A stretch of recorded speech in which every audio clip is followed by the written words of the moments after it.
नमस्कार प्यारे बच्चों, आइए देखते हैं क्लास 12th हिस्ट्री का सैम्पल पेपर जो कि आपको 10 मार्च 2025 में जो आपका फाइनल एग्ज़ाम है उसके लिए बहुत बहुत फ़ायदेमंद रहने वाला है।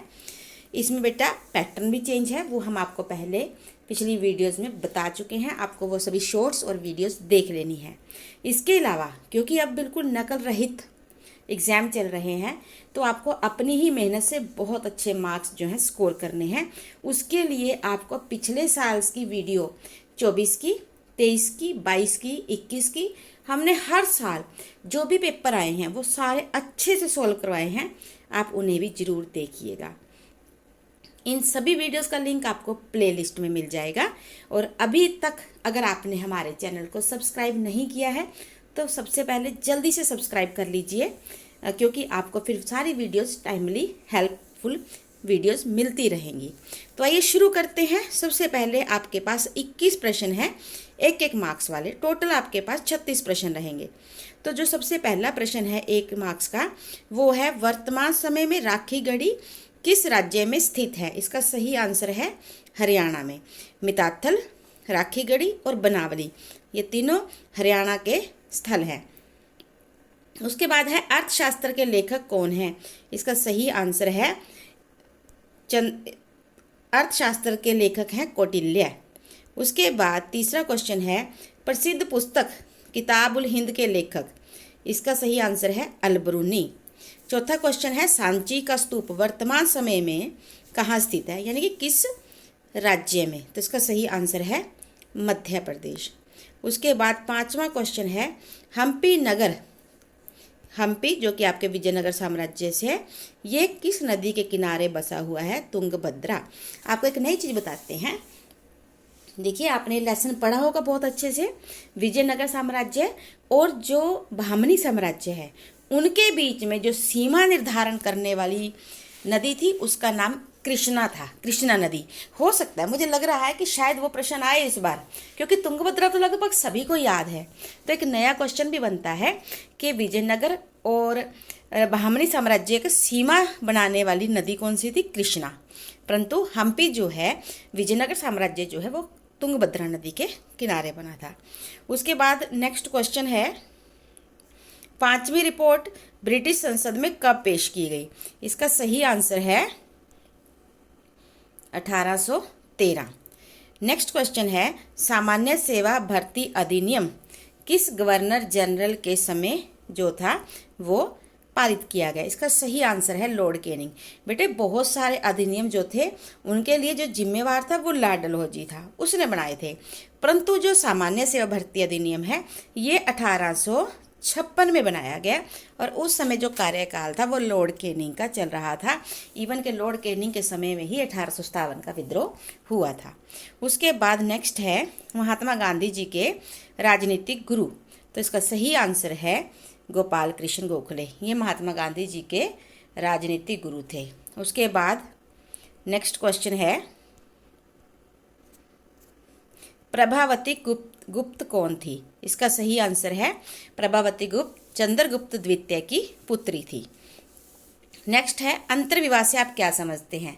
जो विवाह अपने ही समूह, वर्ण या जाति के अंदर किए जाएं, यानी कि आप अगर इसको छोटे शब्दों में भी समझे, मोटे मोटे शब्दों में समझे तो अंतर्विवाह का अर्थ होता है जो विवाह अपने ही जाति में किए जाएं उन्हें अंतर्विवाह कहते हैं। और बहिर्विवाह जो अपने गोत्र से बाहर किए जाएं, यानी कि दूसरे गोत्र में किए जाएं, उन्हें बहिर्विवाह। हो सकता है अंतर्विवाह ना आए तो आपको बहिर्विवाह आ सकता है, तो आपको दोनों ही समझने चाहिए। उसके बाद क्वेश्चन नंबर 11 है इब्न बतूता किस सुल्तान के शासनकाल में भारत आया?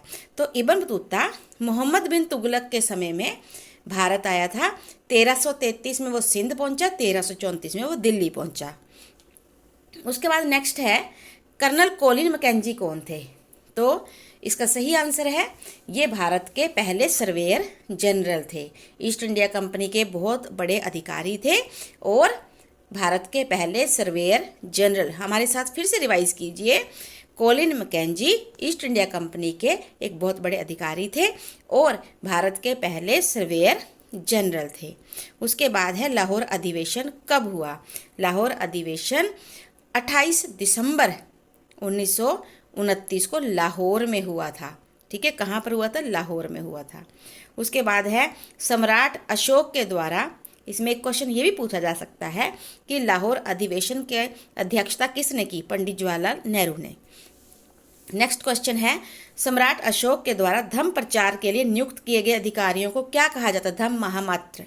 ठीक है, जो अधिकारी धम्म का प्रचार करने के लिए दूसरी जगहों पर जाते थे और जाकर अशोक के धम्म का प्रचार करते थे, उन्हें धम्म महामात्य कहा जाता था। नेक्स्ट है दक्षिण भारत में विष्णु की उपासना करने वालों को क्या कहा जाता था? अलवार। और दक्षिण भारत में शिव की उपासना करने वालों को नयनार। कर्नाटक में शिव की उपासना करने वालों को वीरशैव। उसके बाद नेक्स्ट क्वेश्चन है क्वेश्चन नंबर 16, स्थायी बंदोबस्त की प्रथा की स्थापना 1793 में डैश ने की या लागू किया? इसका सही आंसर है लॉर्ड कॉर्नवालिस। उसके बाद नेक्स्ट क्वेश्चन है मंगल पांडे को फांसी डैश में दी गई। देखो यहाँ पर दोनों चीज़ें हो सकती हैं, डेट भी आ सकती है और क्या आ सकता है? स्थान भी आ सकता है। मंगल पांडे को फांसी बैरकपुर छावनी में दी गई, या आप दूसरा कह सकते हैं कि मंगल पांडे को फांसी 8 अप्रैल 1857 में दी गई। ठीक है, दोनों आंसर आप लिख सकते हो, जो भी आपको वहाँ सुटेबल लगे। उसके बाद है बनारस हिंदू विश्वविद्यालय की स्थापना डैश में हुई? 1916 में। उसके बाद 3 खतरनाक, जहाँ अभिकथन और कारण आ जाते हैं। देखिए, पहला है मनुस्मृति भारत का सबसे प्रसिद्ध विधि ग्रंथ है, बिल्कुल सही है। दूसरा है इस ग्रंथ में राजा को सीमा विवाद से बचने की सलाह दी गई है, ये भी सही है, लेकिन ये आपस में दोनों कनेक्ट नहीं होते, व्याख्या नहीं करते। अब ऑप्शन पढ़िए। पहली ऑप्शन ये कहती है कि दोनों सही हैं और आर ए की व्याख्या करता है, नहीं भाई नहीं। दूसरा है अभिकथन ए और आर दोनों सही हैं, परंतु आर ए की सही व्याख्या नहीं करता, ये बिल्कुल सही है। सी है ए सही है और कारण आर सही नहीं है, और फिर डी है कारण तो सही है, अभिकथन सही नहीं है। तो ना तो सी है, ना डी है, ना ही ए है, इसका सही आंसर है बी। और इसे कर लेना, मुझे लगता है आएगा ये पेपर में। उसके बाद है बी, 1797 में बर्दवान में की नीलामी की गई। बर्दवान के राजा की बहुत सारी भू संपदाएं बेच दी गई। उसके बाद कारण है बर्दवान के राजा पर राजस्व की बहुत बड़ी रकम बकाया थी और इसलिए उसकी संपदाएं नीलाम की जाने वाली थी। ये दोनों कथन जो हैं वो क्या है बेटा? वो सही है और एक दूसरे से जुड़े हैं। देखो, आप क्योंकि लगा के देखो, मैं अपने बच्चों को भी यही समझाती हूँ कि हमेशा क्योंकि लगा के फिट करके देखो, आपको 90% आंसर मिलेंगे। बर्दवान के राजा की भू संपदाएं, उसका नाम था तेजचंद, उसकी भू संपदाएं नीलाम कर दी गई क्योंकि वो भू राजस्व नहीं चुका पाया। दोनों लाइनें फिट हो रही हैं, तो इट मीन्स इसका सही आंसर है ए ऑप्शन। उसके बाद है क्वेश्चन नंबर 21, असहयोग आंदोलन के दौरान गांधी जी को मार्च 1922 में राजद्रोह के आरोप में गिरफ्तार कर लिया गया। भाई बात तो सही है। उसके बाद है उन पर जांच की कार्रवाई की अध्यक्षता करने वाले जज जस्टिस सी एन ब्रूमफील्ड ने उन्हें सजा सुनाई। सही ये भी है, लेकिन क्योंकि लगा के देखिए क्या फिट बैठता है? नहीं, इट मीन्स ये बी आएगा। उसके बाद बेटा आपके पास 8 क्वेश्चन आएंगे 3-3 नंबर के। ठीक है, आपको थोड़ा क्या करना है, हम जिस लेसन में से ये प्रश्न पढ़ रहे हैं, आपको उस लेसन के 3-3 मार्क्स वाले क्वेश्चन अच्छे से देख लेने हैं। जैसे कि हड़प्पा कालीन जीवन निर्वाह के प्रमुख तरीके। आप इसमें कृषि, क्योंकि कृषि जीवन निर्वाह क्या होता है बेटा? आर्थिक जीवन। ठीक है, पेपर में आर्थिक जीवन आए या जीवन निर्वाह, एक ही बात है। जीवन निर्वाह का अर्थ है आर्थिक जीवन या उनके जीने के तरीके। तो सबसे पहले कृषि आ जाएगा। कृषि में कैसे फसल उगाई जाती थी, बीज कौन कौन सी फसलें उगाई जाती थी, खेती कैसे की जाती थी, वो आ जाएगा। दूसरा पशुपालन आ जाएगा। ठीक है, कौन कौन से पशु पाले जाते थे। फिर तीसरा आप इसमें उद्योग और व्यापार भी लिख सकते हैं। अथवा में भी आएगा ये प्रश्न, यानी कि हड़प्पा कालीन कृषि प्रौद्योगिकी। कृषि प्रौद्योगिकी का अर्थ होता है बेटे तकनीक। जैसे कि आप बता सकते हो बनावली से और कालीबंगा से जो है हल के निशान मिले हैं, इसका मतलब हल से खेती होती थी। कहीं जगह पर हंसिये दांती को बोलते हैं, उसका भी प्रयोग होता था। फिर आप तीसरा लिख सकते हो, इसके अंदर जो तीसरी चीज़ आ जाएगी कि बैलों का प्रयोग होता था। ठीक है, ये कृषि करने के लिए। और इसके अलावा यहाँ पर आप लिखोगे कि जो खेत थे वो क्या थे? वो समकोण में कटे हुए थे। औजारों का प्रयोग होता था और सिंचाई के लिए जलाशय का, कुओं का, उनका भी आप वर्णन कर सकते हो। उसके बाद है अशोक के अभिलेखों का ऐतिहासिक महत्व, यानी कि अशोक के अभिलेखों से हमें क्या जानकारी मिलती है। महत्व का मतलब होता है क्या कुछ हमारे लिए बेनिफिशियल है, लाभदायक है। तो इससे हमें मौर्य साम्राज्य की जानकारी, ठीक है, मिलती है। दूसरा, उसके विस्तार का, सीमाएं कहाँ कहाँ तक फैली हुई थी। तीसरा, अशोक ने जनता के कल्याण के लिए कौन कौन से कार्य किए। मौर्य काल की कला का पता चलता है। और अशोक ने बुद्ध धर्म के प्रचार के लिए क्या क्या प्रयास किए। उसके बाद है महायान और हीनयान में अंतर। ये आपको टेबल में बताना है बेटा। टेबल का मतलब है कैसे कि आपको ऐसे महायान इधर और इधर हीनयान। महायान का अर्थ बड़ा चक्कर, हीनयान का अर्थ छोटा चक्कर। महायान में महात्मा बुद्ध को जो है विष्णु जी का अवतार मान लिया गया। हीनयान में उन्हें पवित्र आत्मा समझा गया। इसमें मूर्ति पूजा को, महात्मा बुद्ध की बहुत सारी मूर्तियां बनाई गई, इसमें उन्होंने महात्मा बुद्ध की मूर्तियां नहीं बनाई। इसमें पाली भाषा में, संस्कृत भाषा में प्रचार किया महायान वालों ने, और हीनयान वालों ने पाली भाषा में ही अपने बौद्ध धर्म का प्रचार किया। उसके बाद है बर्नियर कौन था, उसकी पुस्तक का नाम। यहाँ पर आप लिखिए कि बर्नियर जो था वो फ्रांस से आने वाला एक प्रसिद्ध यात्री था, जो कि 1656 में भारत आया, 1668 तक रहा। वो ना सिर्फ एक यात्री था बल्कि एक चिकित्सक भी था, राजनीतिज्ञ भी था, दार्शनिक भी था, इवन के एक इतिहासकार भी था। देखिए 3 नंबर लेने हैं, मात्र इतना लिखने से कि वो एक यात्री था और उसकी बुक का नाम लिखने से 3 नंबर कोई नहीं देने वाला आपको, ठीक है ना। तो उनकी बुक का नाम था travels in the Mughal empire, जो कि फ्रांसीसी भाषा में लिखी गई थी। उसके बाद नेक्स्ट क्वेश्चन है क्वेश्चन नंबर 26। सूफी से आप क्या समझते हैं। देखिए सूफी जो इस्लाम धर्म में ही एक ऐसा समुदाय था जिन्हें सूफी कहा गया। कुछ विद्वानों का अर्थ है, क्योंकि अलग अलग विचार रखा गया सूफी के लिए। कुछ विद्वानों का विचार है सूफी जो शब्द है वो सफ से बना है, ठीक है, यानी कि जो परमात्मा के दरबार में प्रथम सफ में खड़े थे। सूफी का मतलब होता है साफ हृदय वाले। और कुछ ने कहा कि सूफी जो सूफ पहनते थे, कंबल ओढ़ते थे, यानी कि एक मत नहीं है, सभी ने अलग अलग विचार दिए हैं। उसके बाद नेक्स्ट क्वेश्चन है चिश्ती उपासना की विधियां। नंबर 1 पे तो जियारत, यानी कि सूफी संतों की दरगाह पर जाकर यात्रा करना। 3 नंबर लेने हैं बेटा, मात्र जियारत और कवाली लिखकर नंबर नहीं मिलेंगे। दूसरी विधि है नाच संगीत। ये भी जियारत के भी हिस्सा थे लेकिन इसका एक पार्ट भी थे। तीसरा है समा, जिस संगीत सभाएं, जो सूफी संतों की संगीत सभाएं होती थी उन्हें समा कहा जाता था।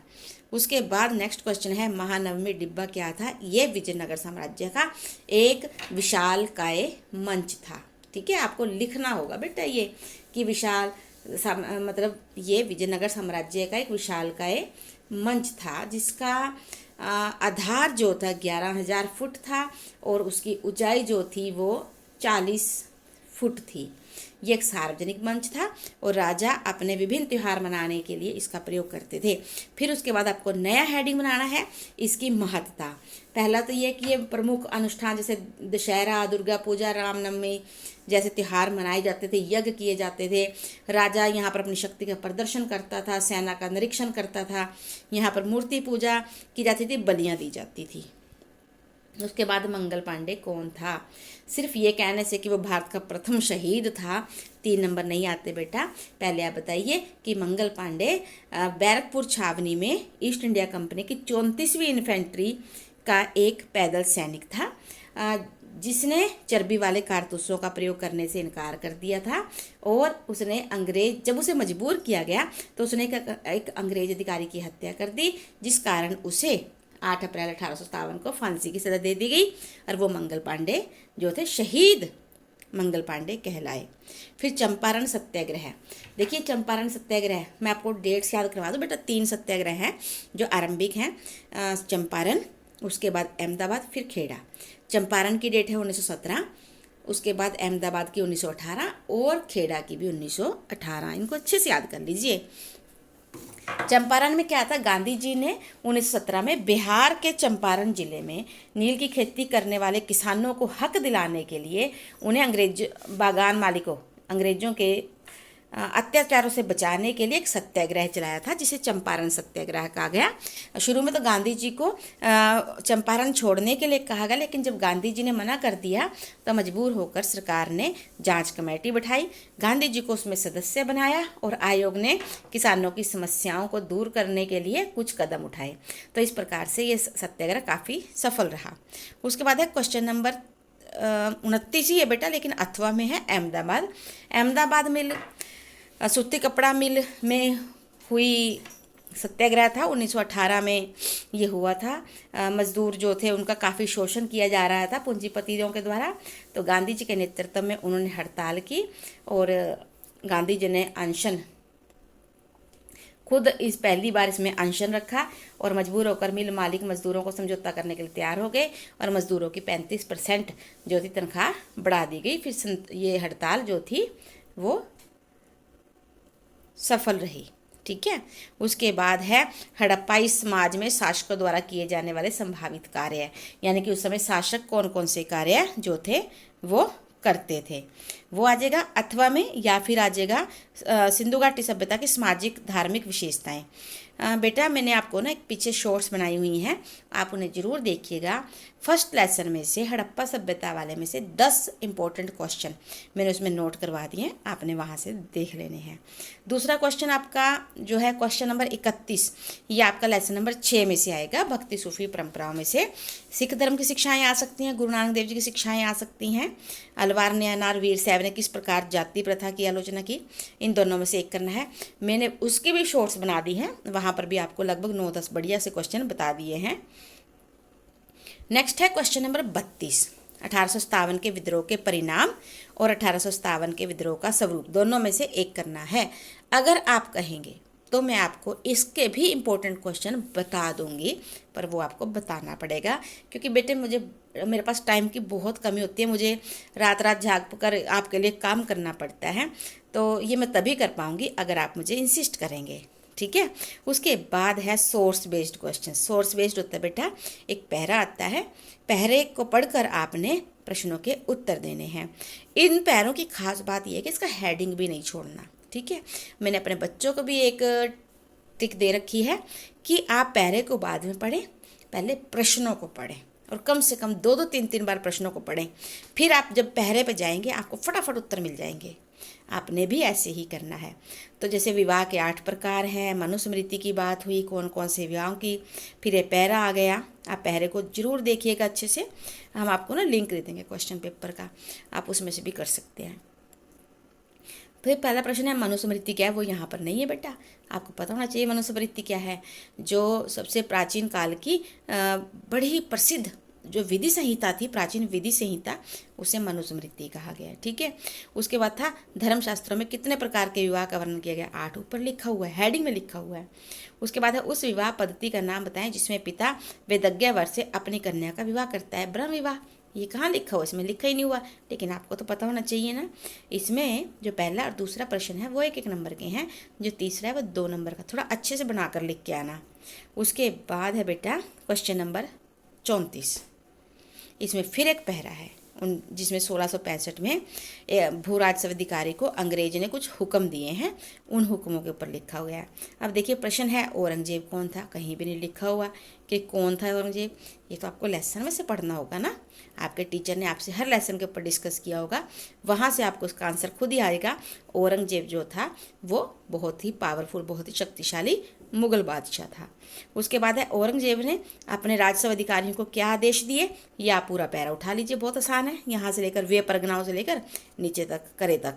जमा से क्या अभिप्राय है, देखो जमा यहाँ क्लियर नहीं है, लेकिन आपने अपने छोटे क्वेश्चनों में ऑब्जेक्टिव में से जरूर किया गया होगा कि निर्धारित की गई कर राशि को जमा कहा जाता था, और जो कर राशि वसूल कर ली जाती थी उसे हासिल कहा जाता था। ठीक है, ये आपको पता होने चाहिए बच्चे। उसके बाद ये अगला तीसरा फिर पैराग्राफ है, जी नहीं असली अल्पसंख्यक तो इस देश की जनता है। ये कुछ जो शब्द हैं सारे ये NG रंगा के द्वारा कहे गए हैं जब पंडित जवाहरलाल नेहरू ने उद्देश्य प्रस्ताव पेश किया था। तो इसमें भी 3 प्रश्न हैं, जो मैंने पहले ही आपको बताया बेटा कि पहले वो 3 प्रश्न अच्छे से पढ़ने हैं, ठीक है। इस उद्धरण में को पढ़ने के बाद आप अल्पसंख्यक, असली अल्पसंख्यक किसे कहेंगे? जनता को, ठीक। दूसरा था आदिवासी इलाके में आदिवासियों की ज़मीन किस वर्ग के लोग छीन रहे हैं। यहाँ पर जो पैरा है आप इसे पढ़ेंगे, देखेंगे तो देखेंगे कि इसमें जो लोग, गांव के लोग अपनी जेबों में सूदखोर लोग जो हैं, जमींदार हैं, मालगुजार हैं, ये उनकी सुविधाएं छीन रहे हैं। उसके बाद तीसरा है असली अल्पसंख्यक इस देश की जनता है। एनजी रंगा के इस कथन का विश्लेषण कीजिए कि वो कहना क्या चाहते हैं, ठीक है। यहाँ पर आपको पूरा पैरा आ जाएगा जिसमें वो लिखते हैं कि विभिन्न लोगों के द्वारा इन्हें लूटा जा रहा है, व्यापार के नाम पर इनकी ज़मीनें जो है वो छीनी जा रही हैं, वो पैरा इसमें आ जाएगा। 3 पैरों के बाद बेटे आपके पास है मानचित्र, ठीक है। मानचित्र बहुत ध्यान से करना है, अगर गलत हुआ तो सीधे 5 गए और सही हुआ तो 5 आए। आसान तो नहीं है, मेहनत तो मांगता है। पहले है हड़प्पा सभ्यता का सबसे उत्तरी दिशा में स्थित स्थल मांडा, सबसे उत्तरी दिशा में मांडा। हो सकता है पेपर में दक्षिण में आ जाए तो दैमाबाद, ठीक है। अगर पूर्व में आ गया तो आलमगीर, और अगर पश्चिम में आ गया तो सुतका गेंडोर, हो सकता है कि आ जाए, ठीक है। मत्स्य क्या है? एक महाजनपद है बेटे, 16 महाजनपद है ना, तो उसमें से एक मत्स्य है जो कि राजस्थान में है, ठीक है। उसके बाद है उस स्थान का नाम बताएं जहां महात्मा बुद्ध ने अपना पहले उपदेश दिया, सभी जानते हैं सारनाथ। मोइनुद्दीन चिश्ती की दरगाह कहाँ पर है? अजमेर शरीफ।